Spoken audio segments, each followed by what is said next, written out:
Unreal Engine is a terribly optimized engine, is what you hear a lot of people say. In response to that, other people will say, well, it's up to the developer. If they use the tool wrong, the game's gonna be poorly optimized. But what do they mean with that? I'm using Unreal Engine and I've created this character over the course of the last couple of weeks. As you can see, his body mainly consists out of a sort of cloak, and as such, I'm gonna need some sort of cloth physics for him. I could just pay this no thought and use Unreal Engine's built-in cloth physics, as I've done with a previous character, but that gets fairly performance intensive fairly quickly.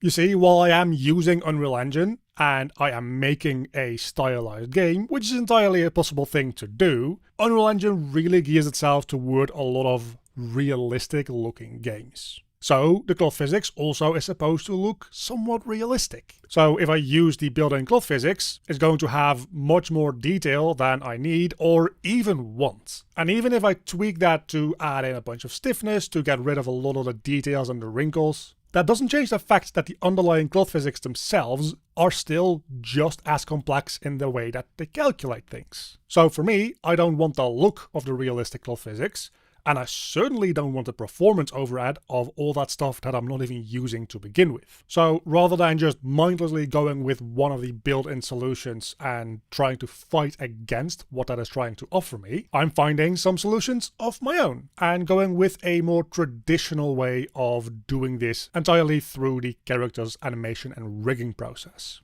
Now, these cloth physics on their own aren't going to make or break your frame rate, but if you stack this same principle on top of each other time after time again, making sure that you know what you're using and that you have a good reason to do it the way that you're doing, you're making informed decisions as a developer, and suddenly even your Unreal Engine 5 game can run smoothly without too much trouble. So if you're interested in the game that you're seeing right here, which hopefully doesn't look like your general Unreal Engine blob of grey, you can follow this account for more game development content and wishlist my game on Steam to help support development as well.